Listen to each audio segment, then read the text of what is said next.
Okay, welcome back. We are at spreading the mortar now. So we just finished mixing it. Let it sit for 5 to 10 minutes. I had told you 5, but you can do up to 10. That's fine too. If you do wait a bit longer, it definitely can't hurt. And then I mixed it for another 2. So now it's set and ready to go. And it's a perfect consistency. This is exactly what you want right there. If you notice, it's flowing just a little bit, just like mashed potatoes would. A bit wetter, I guess, than mashed potatoes, depending on who makes them, I guess. And but it does stand up on its own. Like you can see, the shapes are standing up on their own.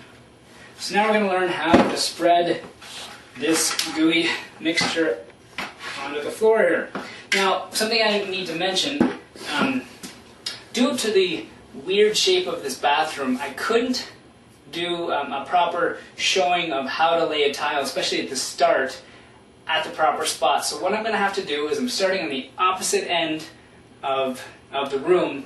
Definitely a no-no in many aspects, generally, but what I'll do is I'm just going to show you how, do it all here, and then I'll have to clean it up afterwards. But this is really the only way to show you how to do it properly, because to try and show you down at the other end, there's too many odd things. Here's just a good spot to show you exactly how to lay your first tile and your second tile, and how to put down the mortar and stuff. So that's why we're starting on this end, if you're wondering why I'm over here. So let's get started. And first of all, you want to do is just you tilt your bucket down and take your trowel, and you'll have to scrape some of the mud up. Now, here is your chalk line. If you remember, we had a nice starter line. This is the line that we want to follow. Now, if this were the door, this would be our start. This would be my starting point right here. I was talking about how that first tile isn't generally the first tile you lay. In this case, we're going to say that the first tile that you want to do is on this side, and we're going to go from there. So here we'll just pull out some mortar. Keep it fairly close to the chalk line here. So there's enough mortar for a few tiles.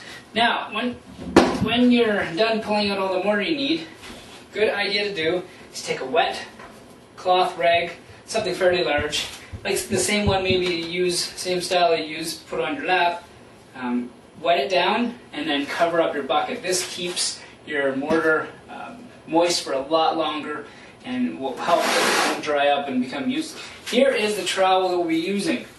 This particular one is 1/4 inch by 3/8. So it's 1/4 inch across by 3/8 deep. That is generally the size you want to use. Depending on what kind of tile you're using, what you're putting it on, will depend on the size. If you were doing on top of existing tile, I highly recommend 1/2 by 1/2 inch. A lot bigger, you go through a lot more mortar, but it gives it that extra sturdy bed that you need. And depending on who you talk to, the older tilers will tell you only 1/2 inch by 1/2 inch and nothing but. That's just the way they were taught, that's the way they do it, it works well for them. But generally speaking, this is a good size to use, the 1/4 by 3/8.